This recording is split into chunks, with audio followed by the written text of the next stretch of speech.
Hi hello नमस्कार, मी भाग्यश्री आणि आपण पाहताय साम. आज माझ्यासोबत दिलखुलास गप्पा मारण्यासाठी एक अशी एक व्यक्ती उपस्थित आहे जिची खास ओळख करून देण्याची गरज मला तरी वाटत नाही, कारण की तिला अख्खं महाराष्ट्र ओळखतं. आणि social media influencer Konkan Kanya आपल्यासोबत उपस्थित आहे. हाय कोकण कन्या, कशी आहेस? मी एकदम मजेत. तू कशी आहेस? हो, मी पण मस्त. तुझं नुकतंच लग्न झालं त्याबद्दल तुझं अभिनंदन. Thank you. आणि आपण मनसोक्त गप्पा मारणार आहोत. तर माझा पहिला प्रश्न असा आहे, की तुझं नाव आहे कोकण हार्टेड गर्ल म्हणजे Instagram बायोवर. तर हे नाव तुला कुठून सुचलं आणि पहिली हाक या नावाने तुला कुणी मारली?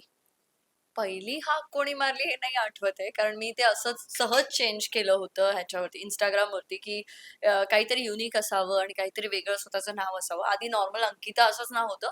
तर एकदा असंच मी मुलांना सायन्स शिकवायचे, तेव्हा मला असं वाटलं, की एक आपण वेगळं नाव देऊन बघूया. सो तेव्हा मी ते चेंज केलं होतं. Konkan hearted girl.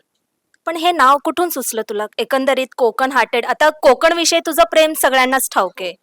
नाही, मी कोकणातली आहे आणि मी असंच सांगितलं जसं की सायन्स शिकवत होते मुलांना आणि त्याच्यामध्ये कोल्ड ब्लडेड ॲनिमल असा वाला प्रकार होता जो मी मुलांना सांगत होते. सो मग त्याच्यात असं होतं की कोल्ड ब्लडेड आहे, मग आपण कोकण ब्लडेड असं काही ठेवू शकतो. मग ब्लड म्हणजे थोडंसं हे होतंय.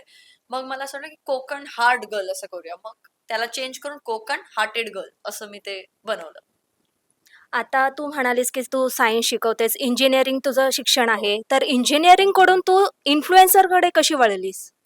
नाही, मी इंजिनिअरिंग करून जॉब करतच होते. पण मला तिथे म्हणजे तो 9 to 5 जॉब करणं हे मला जमत नव्हतं.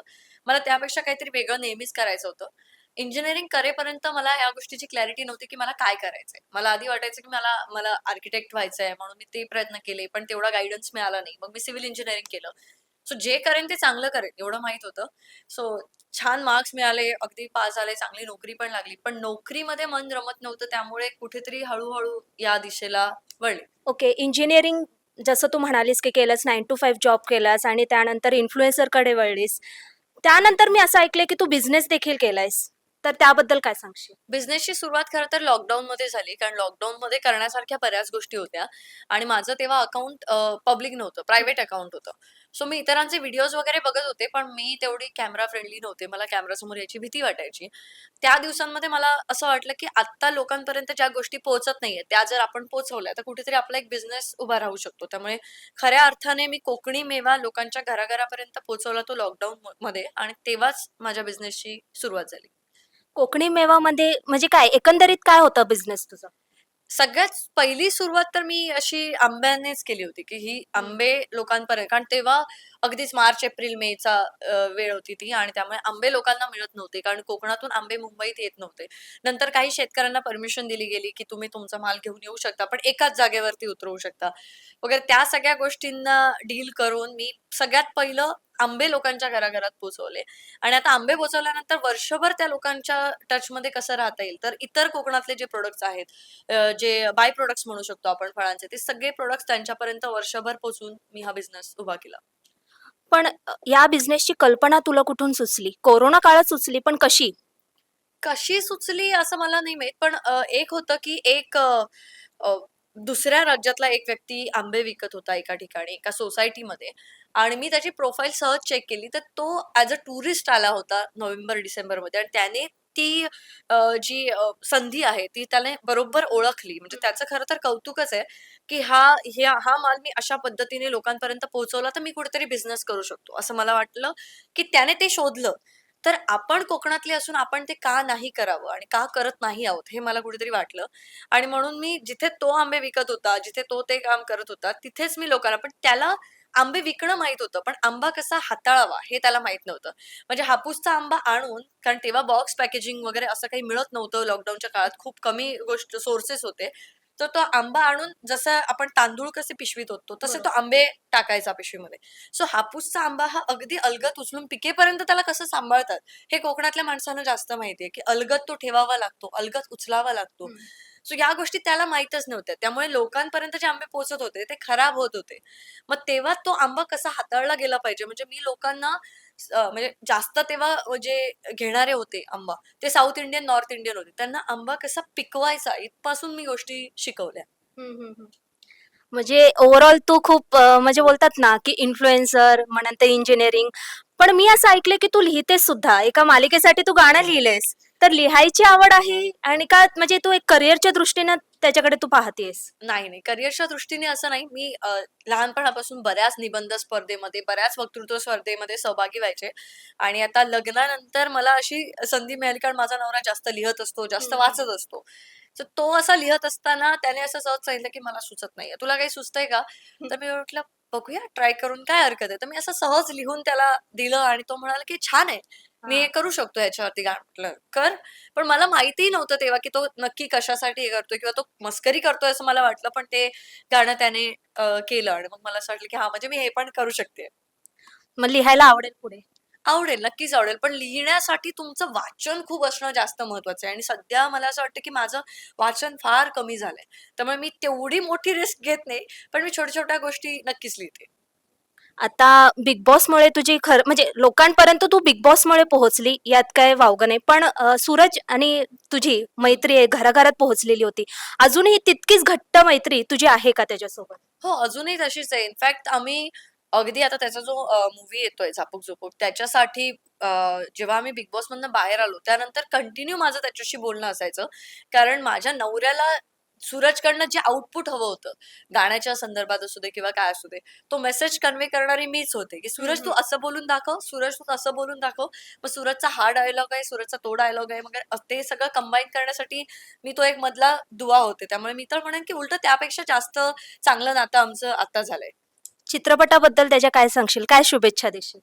त्याला तर झापूक-झुपूक शुभेच्छा आहेत माझ्याकडनं आणि खूप छान काम केलंय त्याने. म्हणजे आत्तापर्यंत तुम्ही 30 सेकंड 60 सेकंडचे जे त्याचे व्हिडिओज बघत होता, ज्यामध्ये तो लिप सिंक करायचा किंवा असंच काहीतरी डान्स वगैरे करायचा. इथे त्याने ॲक्टिंग केली आहे. म्हणजे हा बरोबर. त्याचा बायोपिक नाहीये. बऱ्याच जणांना हा गैरसमज आहे, की तो त्याचा बायोपिक आहे. पण त्याने खूप सुंदर काम केलंय आणि मला तरी त्याचं काम आवडलं आणि मला वाटतं, की लोकांनाही त्याचं काम नक्कीच आवडेल. शुभेच्छा त्याला पण आणि माझा दुसरा असा प्रश्न आहे, की तुझं आणि कुणालचं आता नुकतंच लग्न झालंय. तर आमच्या प्रेक्षकांना नक्कीच आवडेल. लव्ह स्टोरी सांगशील का?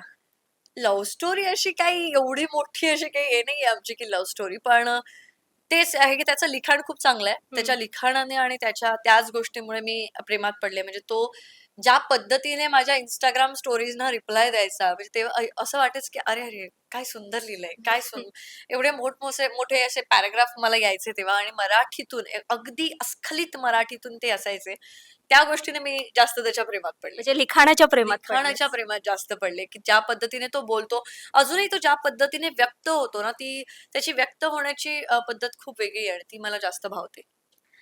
मग मला आता त्याच्या प्रायर सांग, म्हणजे प्रपोज कोणी केलं आणि तू लगेच त्याला हो म्हणाली होतीस का? नाही लगेच हो नाही म्हणाले, प्रपोज वगैरे त्यानेच केलं. बराच वेळ घेतला मी. खूप वेळ घेतला आणि त्याच्यानंतर मी त्याला हो म्हणाले. त्याने तुला पहिल्यांदा काय विचारलं होतं प्रपोज करण्यापूर्वी? प्रपोज असं केलंच नाही. त्याने डायरेक्ट मला असं सांगितलं, की मला तू आवडतेस, तर आपण लग्न करू शकतो का? एवढंच डायरेक्ट अगदी मुळावरतीच घात घातली त्याने असं. आता लग्नाची तयारी होती आणि आम्ही असं ऐकलं होती, की तुम्ही दोघंच म्हणजे लग्नाच्या त्या धामधुमीत होत्या, तयारी करत होत्या. तर असा एक प्रश्न आहे माझा, की तुमचा गोंधळ उडाला होता का? नक्की काय किस्सा आहे तो लग्नातला?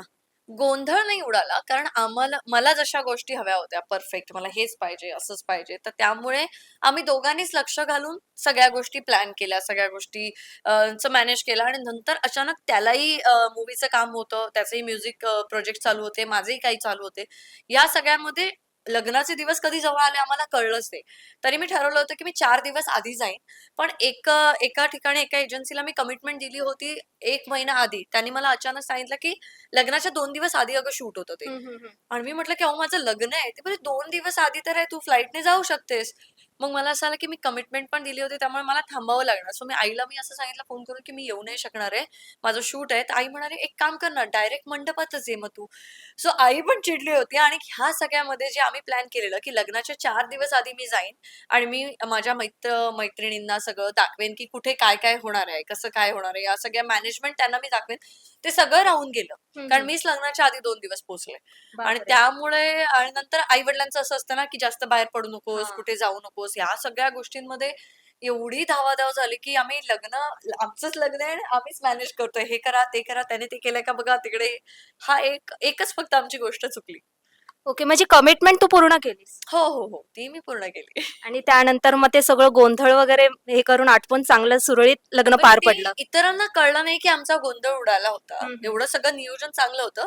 पण आम्हाला असं वाटलं, की कुठेतरी हे आपलं चुकलं. अजून जास्त आपण एन्जॉय करू शकलो असतो. पण आम्ही खूप एन्जॉय केलं. पण एक आहे, की जेव्हा आपण लग्नाची नवरा-नवरी जेव्हा लग्नाची तयारी करतात, बरोबर. तेव्हा त्यांनी सोबत कोणाला तरी त्या गोष्टी सगळ्या माहीत असल्या पाहिजेत. आणि आम्हाला विचारत होते, माझ्या वहिनी मला विचारत होते, "काय ठरवलंयस? कसं काय ठरवलंयस?" तेव्हा मी त्यांना सांगायचे, की "थांबा, लग्नाच्या 4 दिवस आधी मी तुम्हाला सांगेन." हं. पण ते 4 दिवस मिळालेच नाहीत मला. हां, लग्न सराईत म्हणायला गेलं तर असे दिवस कधी निघून जातात ते कळत कळून येत नाही. नाही. हो. बरोबर आहे.